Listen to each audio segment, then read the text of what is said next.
मेरा नाम नमिता है। मेरी ज़िंदगी बड़ी ही मुश्किल थी। काश मेरे जैसी ज़िंदगी किसी की ना हो। मैं हर लड़की के लिए ऐसी प्रार्थना करती हूँ। मैं खुद को शीशे में देख रही थी। मैं काफ़ी खूबसूरत लग रही थी जब अचानक ही मेरे कमरे का दरवाज़ा खुला और वो इंसान मेरे कमरे में आ गया। उसे देखकर मैं हैरान रह गई थी क्योंकि उसने आते ही अंदर से दरवाजे को लॉक कर दिया था। मैंने उससे कहा कि ये क्या हरकत है तुम्हारी? तुम होश में तो हो और तुम मेरे कमरे में इस तरह क्यों घुसे आ रहे हो? जल्दी से दरवाज़ा खोलो। वो कहने लगा कि नहीं, प्लीज़ मेरी बात सुन लो। इसके बाद जो तुम्हारी मर्जी करे तुम वो करना। वो धीरे धीरे मेरे करीब आने लगा था। अचानक ही उसने मेरा हाथ पकड़ लिया और कहने लगा कि देखो, मेरी बात सुनो। मैं तुमसे बहुत प्यार करता हूँ। तुम्हें सारी ज़िंदगी बहुत खुश रखूँगा। तुम्हें किसी चीज़ की कमी नहीं होने दूंगा। प्लीज़ मान जाओ और मुझसे शादी करने के लिए तैयार हो जाओ। मैं उसकी बात सुनकर हैरान रह गई थी। मैं उसे कोई जवाब नहीं दे पा रही थी क्योंकि मुझे खुद भी समझ में नहीं आ रहा था कि वो मेरे साथ ये सब कुछ क्यों कर रहा है। मैं बाहर निकलने लगी तो उसने मुझे हाथ से पकड़कर फिर से पीछे की तरफ धकेल दिया था। मैं उससे कहने लगी कि देखो, घर में सारे मेहमान आए हुए हैं। प्लीज़ किसी तरह का कोई हंगामा मत करो। ये मौका नहीं है ये बात करने का और इस बारे में हम बाद में बात करेंगे। ये कहते ही मैं दोबारा दरवाजे की तरफ भागने लगी जब उसने फिर से मुझे खींचकर पीछे कर दिया। मेरे तो होश ही उड़ गए थे क्योंकि मैं जानती थी कि अगर इस टाइम कोई आ गया तो ज़रूर वो हम दोनों को इस कमरे में होने पर गलत मतलब ही निकालेगा। और वही हुआ था जिसका मुझे डर था। तभी अचानक दरवाज़ा बजने लगा था।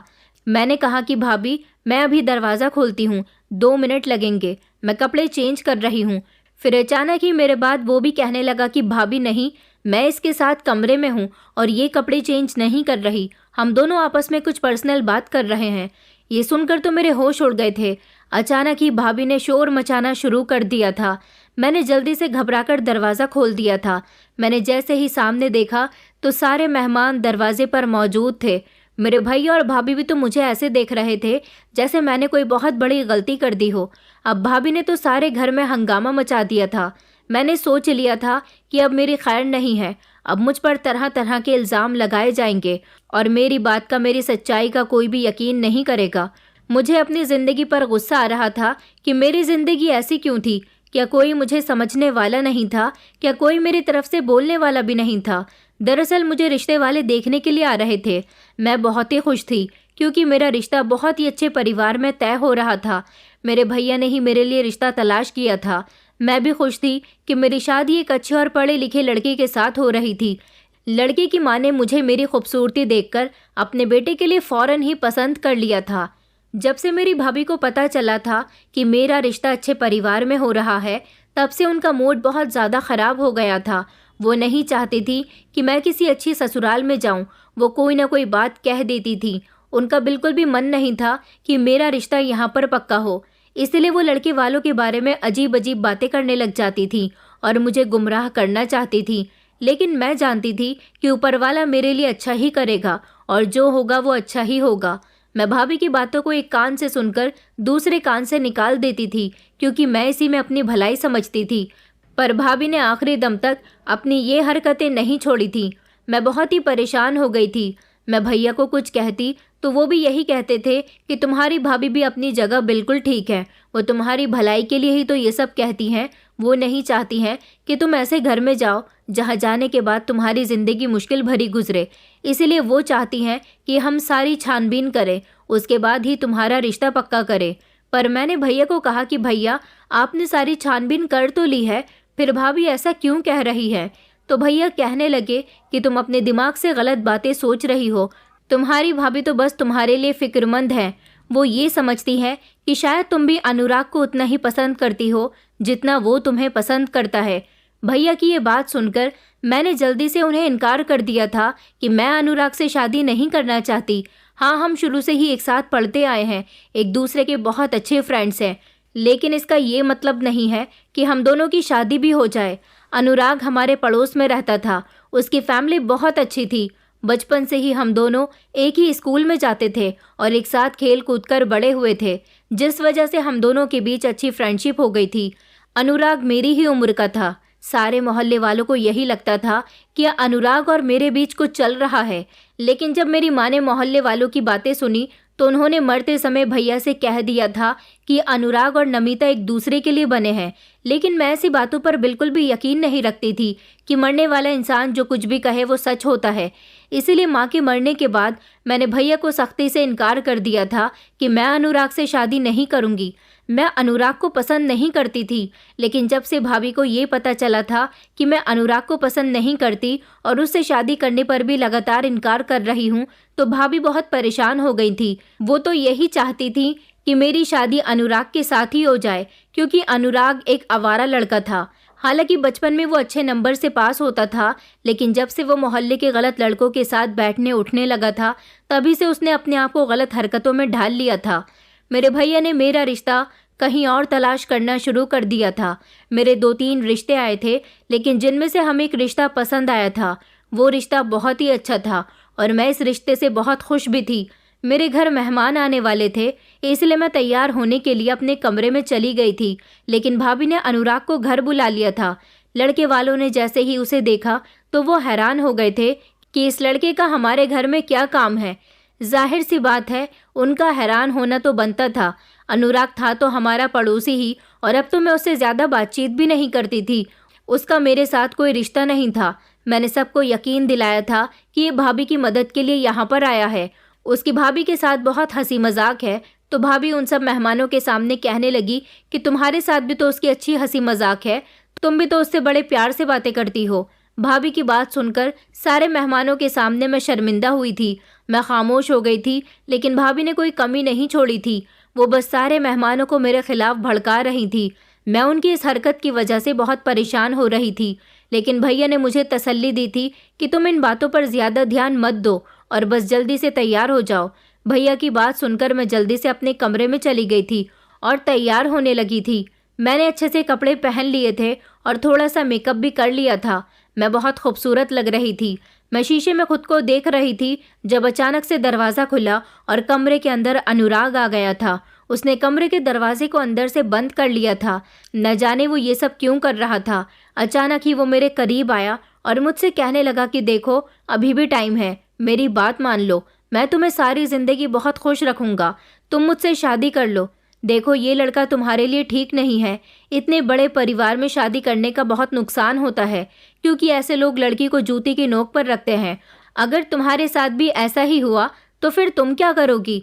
मैंने उससे कहा कि खामोश हो जाओ, ऐसी बातें मत करो। आज मेरा बहुत स्पेशल दिन है, प्लीज़ तुम आज का दिन मेरे लिए ख़राब मत करो और यहाँ से चले जाओ। मुझे पता है कि तुम भाभी के कहने पर यहाँ पर आए हो, क्योंकि भाभी नहीं चाहती कि मेरी शादी अच्छे परिवार में हो और तुम भी नहीं चाहते, इसलिए तुम दोनों मिल गए हो और तुम दोनों इस रिश्ते को नाकाम करना चाहते हो। मैंने एक तरफ दरवाजे को देखा था।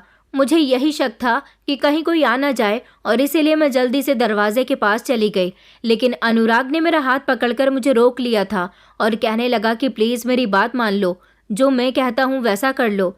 मैंने जल्दी से अपना हाथ उसके हाथ से छुड़वाना चाहा, लेकिन उसने बड़ी मजबूती से मेरा हाथ पकड़ा हुआ था। ये देखकर मेरा दिल ज़ोर ज़ोर से धड़कने लगा।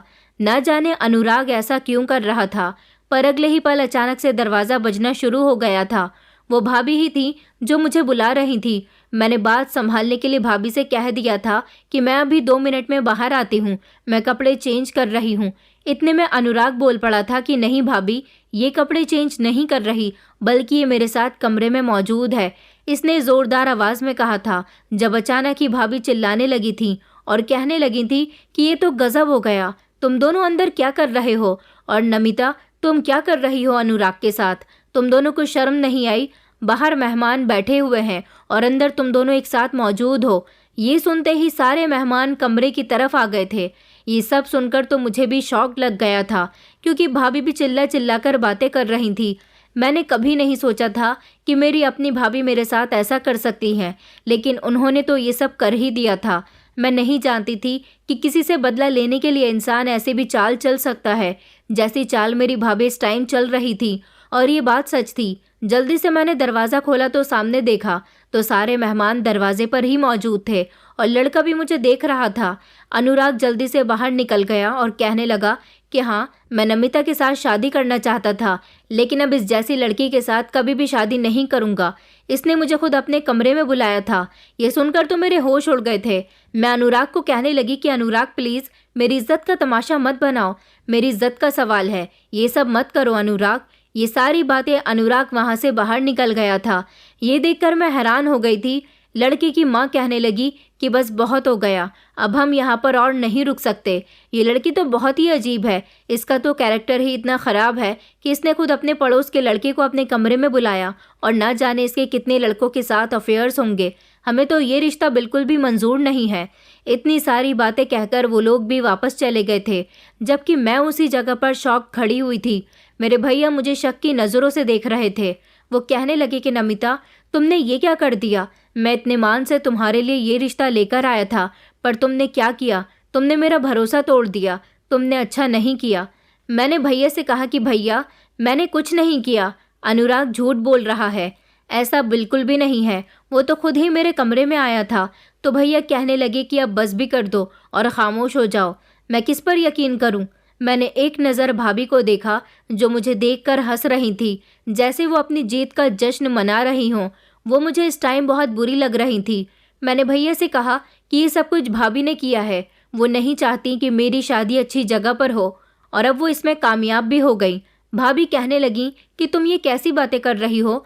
तुम देखना, मैं तुम्हारा रिश्ता खुद तलाश करूंगी, तुम बेफिक्र रहो। ये लड़के वाले बिल्कुल भी ठीक नहीं थे, और अनुराग आखिर झूठ क्यों बोलेगा? वो तो बहुत अच्छा लड़का है और वो तुमसे प्यार भी करता है, फिर वो ये सब क्यों करेगा? भाभी ने तो मुझे सबकी नज़रों में गिरा दिया था। मैं खामोश हो गई थी। भैया भी वहाँ से चले गए थे।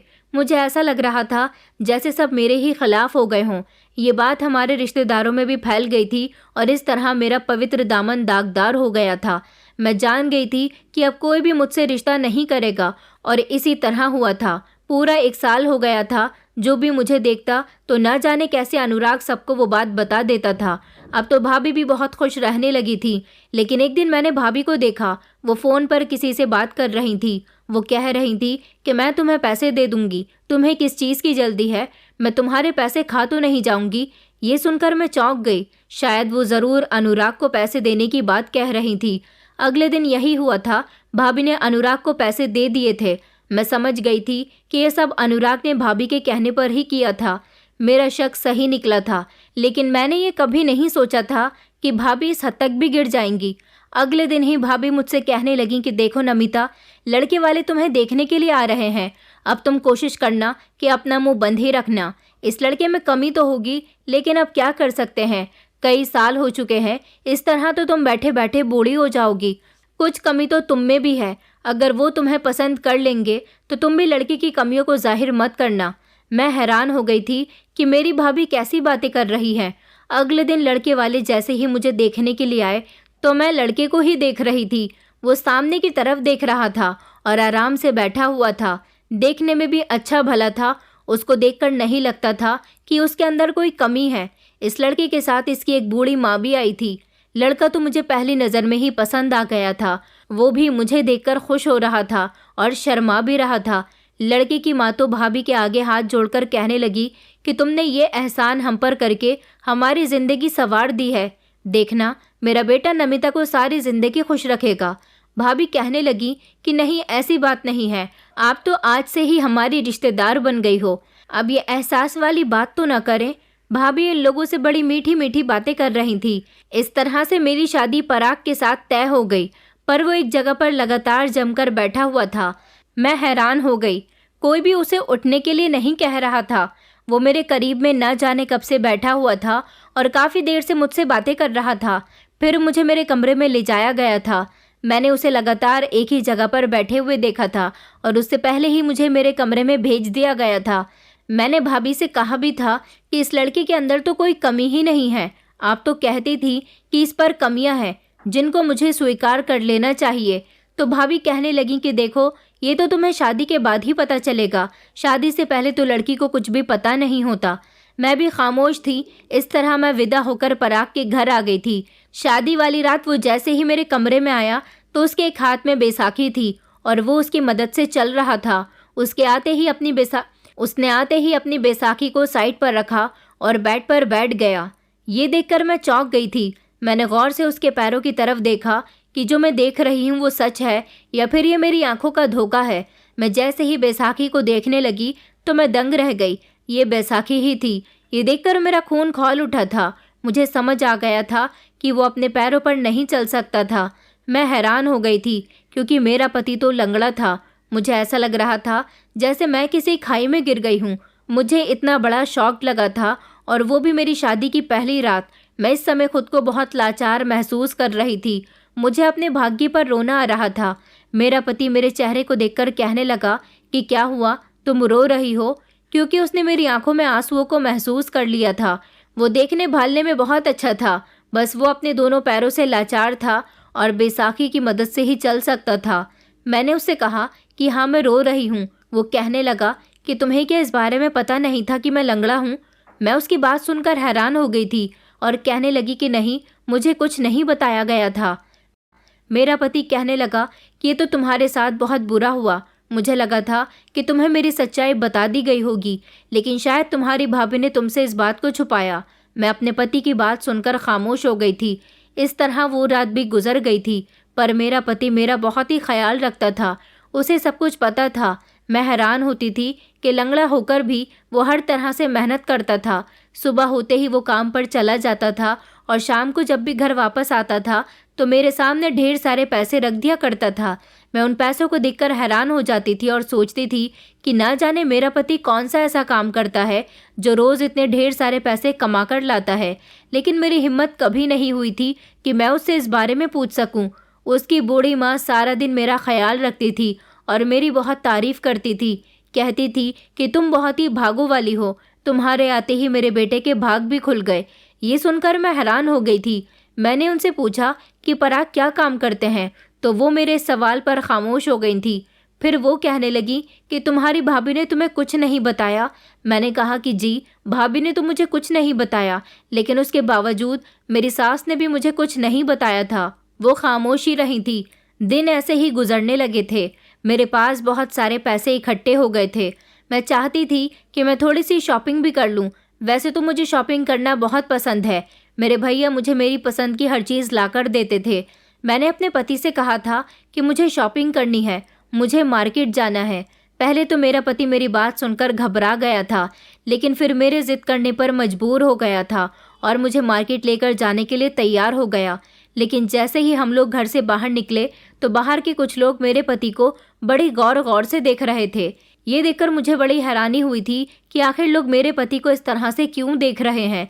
ऐसा लग रहा है जैसे उन लोगों ने कभी पहले किसी लंगड़े इंसान को नहीं देखा। हम जितनी दूर चलते चले जा रहे थे, लोग नज़र उठाकर मेरे पति को देख रहे थे। जब मेरे पति ने ये सब कुछ देखा तो वो मेरी तरफ देखकर कहने लगे कि मैं जानता हूँ कि सब लोग मुझे अजीब सी नज़रों से देख रहे हैं, पर तुम ये बात अपने दिल पर मत लेना, इस बात को इग्नोर कर दो। लोगों का तो काम होता है हर इंसान को नज़र उठाकर देखना। वो इसी तरह से मुझ जैसे लोगों को जज करते हैं। मैं भी अपने पति की बात सुनकर खामोश हो गई थी। फिर जब हम मार्केट में गए तो मार्केट में भी बहुत सारे लोग मेरे पति को इसी तरह से घूर कर देख रहे थे। लेकिन जब मेरे पति ने मुझे समझा दिया था तो मैंने इस बात को इग्नोर करने की कोशिश की थी और हम लोग शॉपिंग करके घर वापस आ गए थे। लेकिन अब हर बार ऐसा ही होने लगा था।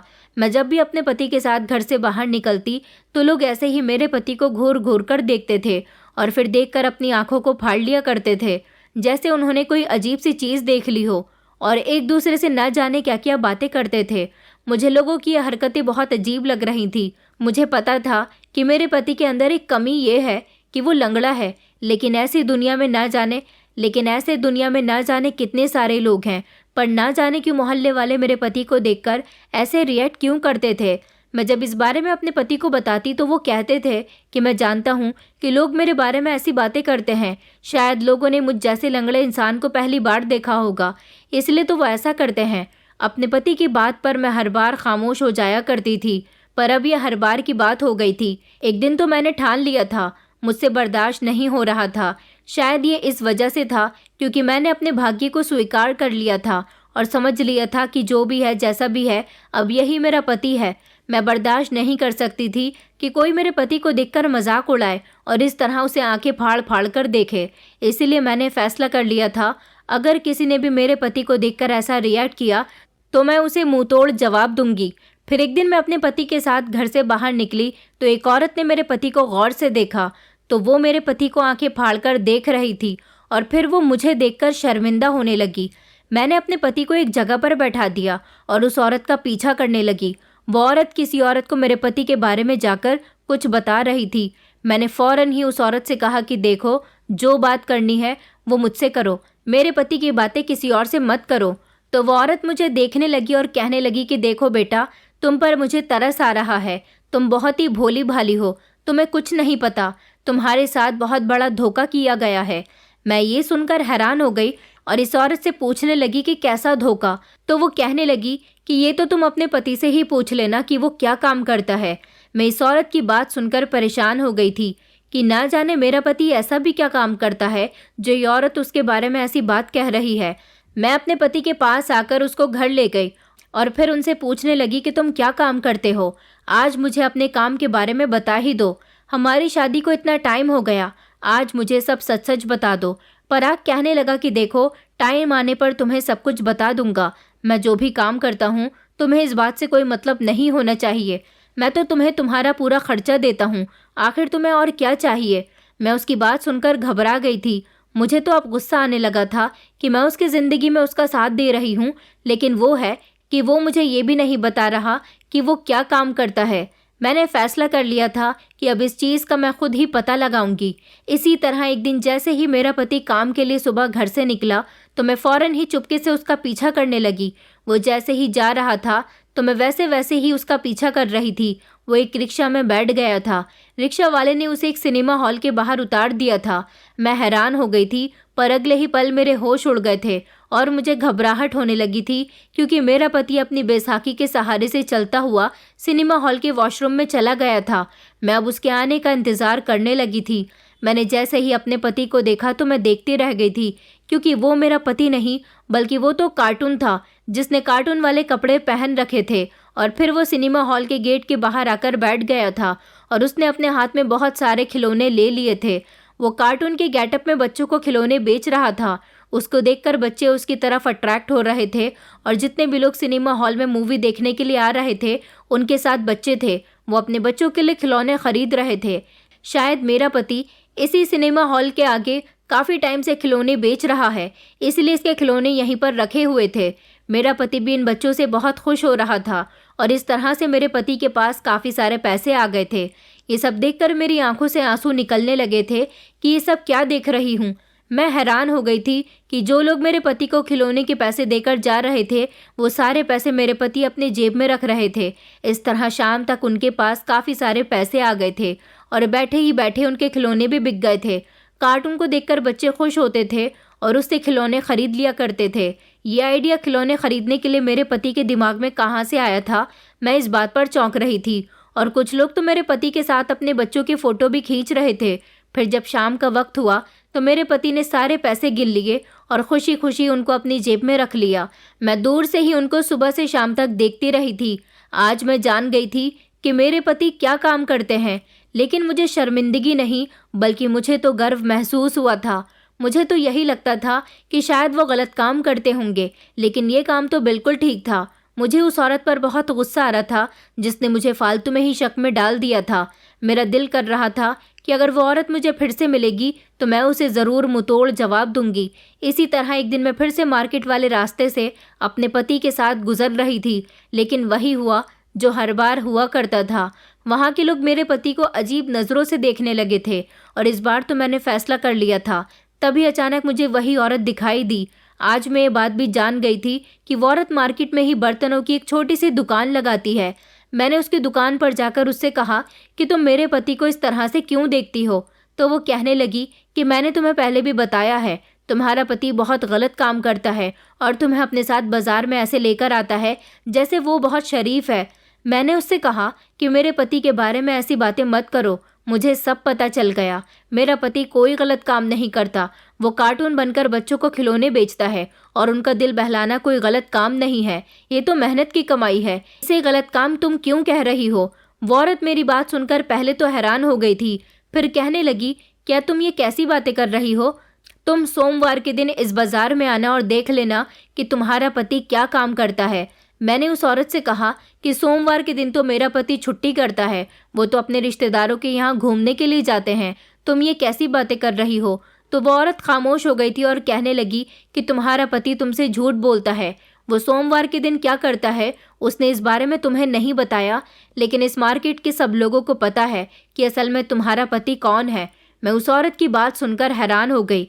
मेरी अजीब सी हालत हो रही थी, जैसे कुछ गलत हो रहा है। लेकिन फिर मैंने बड़ी मुश्किल से खुद पर कंट्रोल किया और फैसला कर लिया कि मैं सोमवार के दिन भी अपने पति का पीछा करके देख लूँगी कि वो कहाँ जाता है और क्या काम करता है। मुझे तो लगा था कि सोमवार के दिन भी मेरा पति वही काम करता होगा जो हफ्ते के हर दिन करता था। जैसे ही सोमवार का दिन आया तो मेरा पति तैयार हो रहा था। उसने साफ सुथरे कपड़े पहने और कहने लगा कि सुनो, मैं अपनी मासी के यहाँ जा रहा हूँ, तुम मेरी माँ का ख्याल रखना, मैं शाम तक घर वापस आ जाऊँगा।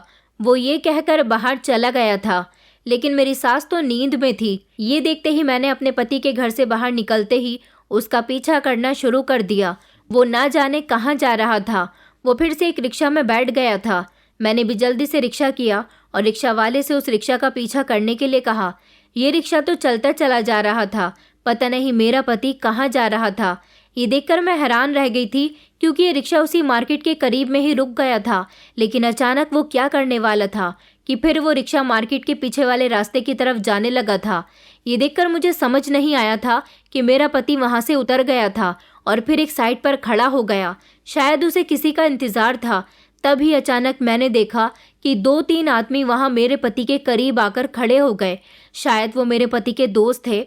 फिर कुछ ही देर के बाद वो सब भी एक तरफ को जाने लगे थे। लेकिन ये देखकर मेरे होश उड़ गए थे, क्योंकि वो लोग जिधर जा रहे थे वो एक झुग्गी थी। कुछ देर बाद ही वो सब लोग झुग्गी से बाहर निकले थे। ये देखकर मेरा शरीर कांप गया था, क्योंकि इन लोगों के कपड़े फटे पुराने और गंदे थे। मैं हैरान हो गई थी कि मेरा पति ऐसी हालत में कैसे हो सकता है। वो सभी अजीब हालत में थे। मेरा पति तो पहचानने में भी नहीं आ रहा था। मैं उसे बड़ी मुश्किल से पहचान रही थी, क्योंकि उसका चेहरा भी गंदगी से भरा हुआ था। मैं हैरान रह गई थी कि ना जाने मेरे पति ने ऐसी हालत क्यों बना ली है, जबकि मैं छुपकर उन सबको देख रही थी। पर वो सब मुझे नहीं देख सकते थे। अचानक ही वो लोग सब मार्केट के भीड़ वाले रास्ते की तरफ आ गए और फिर उन्होंने एक तरफ फटी पुरानी चादर बिछाई और वो सभी वहाँ पर बैठ गए थे। मैं तो काफ़ी परेशान हो गई थी, लेकिन अगले ही पल मैंने जैसे ही उन सबको वो गलत काम करते हुए देखा तो मेरे होश उड़ गए थे। मैंने कभी नहीं सोचा था कि मैं ये सब कुछ भी अपनी आंखों से देखूंगी, और ये सब करने वाला कोई और नहीं बल्कि मेरा अपना पति ही होगा। मेरे आंसू निकलने लगे थे। मुझे उस औरत की बातें बिल्कुल ठीक लग रही थी। मैं अब पछता रही थी, क्योंकि मैं जान गई थी कि मेरी शादी किसी नॉर्मल इंसान से नहीं हुई। मुझे बहुत पछतावा हो रहा था, और मैं ये भी जान गई थी कि मेरी भाभी ने मेरी ज़िंदगी पूरी तरह से बर्बाद कर दी है। इसलिए तो वो आप सुकून से हो गई हैं। मेरा पति सिर्फ लंगड़ा नहीं था, बल्कि वो तो अपनी इज्जत और बेइज्जती के बीच का फैसला जानता ही नहीं था। मुझे बहुत पछतावा हो रहा था, और इसी पछतावे के साथ मैं बस घर लौट आई थी। अब मैं अपने पति से नज़र भी नहीं मिलाना चाहती थी। वो जो खिलौने बेचने वाला काम करता था उसमें कोई बुराई नहीं थी, लेकिन जो काम वो अब कर रहा था ये बहुत ही गलत काम था। मैं समझ गई थी कि मेरा पति किस तरह से हर रोज़ मेरे पास बहुत सारे पैसे लेकर आता है, क्योंकि वो गलत तरीके से भी पैसे कमाता है। वो सब याद कर कर मैं आंसू बहा रही थी, क्योंकि मेरा पति लोगों के सामने भीख मांग रहा था, और वो अपने लंगड़े होने की दुहाई देकर लोगों से भीख मांगता था। ये सब सोच सोच कर ही मेरा दिमाग ख़राब हो रहा था। अभी मेरा दिल तेज़ी से धड़क रहा था। मुझे समझ नहीं आ रहा था कि मैं क्या करूं। भाभी ने मेरी शादी एक आम इंसान से नहीं बल्कि एक लंगड़े भिखारी से करवा दी थी। मेरी भाभी ने जानबूझकर मेरे साथ ये सब कुछ किया था, और मुझे इस बारे में कुछ नहीं बताया था। मैं बहुत अफसोस कर रही थी कि पता नहीं क्यों मुझे ऐसी भाभी मिली है जिसको मेरी थोड़ी भी परवाह नहीं थी। वो खुद मेरे भैया के साथ अच्छी ज़िंदगी गुजार रही थी, लेकिन यहाँ उसने मेरी ज़िंदगी बर्बाद कर दी थी। मुझे अनुराग पर भी बहुत गुस्सा आ रहा था, लेकिन मैंने फ़ैसला कर लिया था कि ऐसे इंसान को मैं छोड़कर ही रहूँगी। मैं इस भिखारी के साथ अपनी ज़िंदगी नहीं गुजार सकती।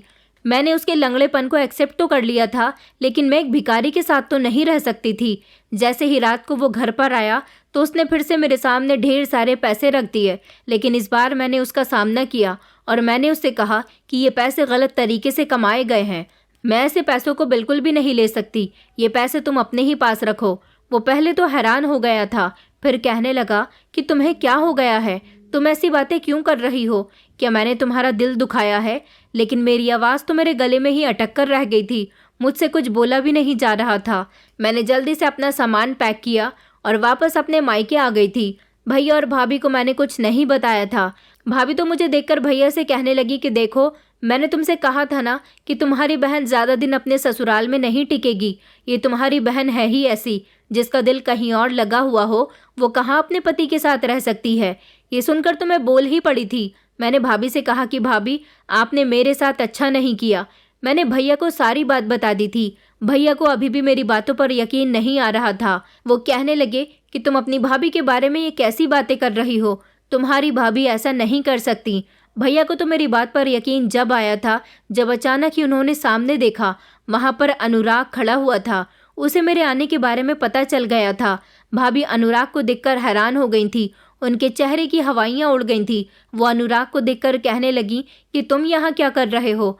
अनुराग धीरे धीरे चलता हुआ घर के अंदर आया और कहने लगा कि नमिता, प्लीज़ मुझे माफ़ कर दो, मुझसे बहुत बड़ी गलती हो गई। मैंने तुम्हारे साथ बहुत गलत किया। मैं पैसों का लालची बन गया था।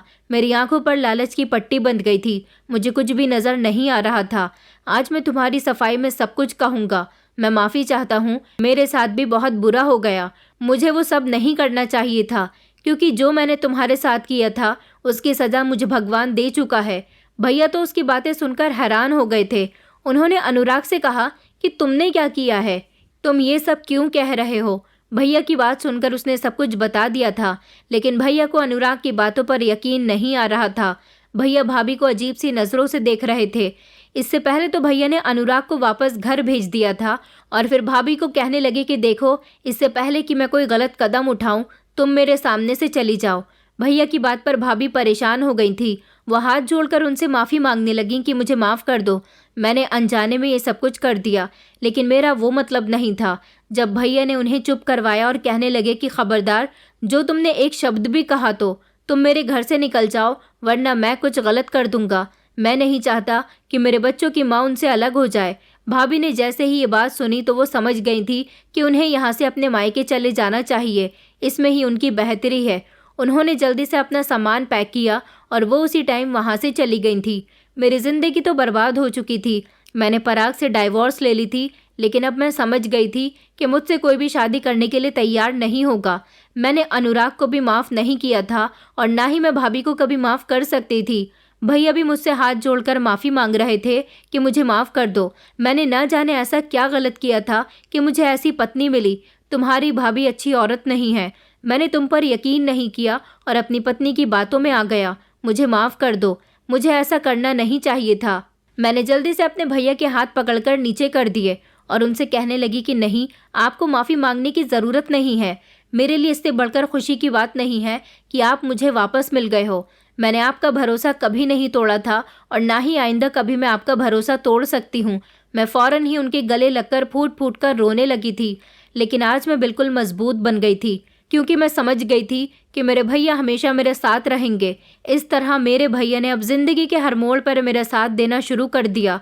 मैं काफ़ी आगे बढ़ गई थी। भाभी ने भी मुझसे बहुत माफ़ी मांगी थी, फिर मैंने भैया की खातिर भाभी को माफ़ कर दिया। अभी मेरी शादी नहीं हुई है, लेकिन मुझे भरोसा है कि मेरी जहाँ भी शादी होगी, इस बार मेरे भैया देखभाल के ही मेरी शादी करेंगे।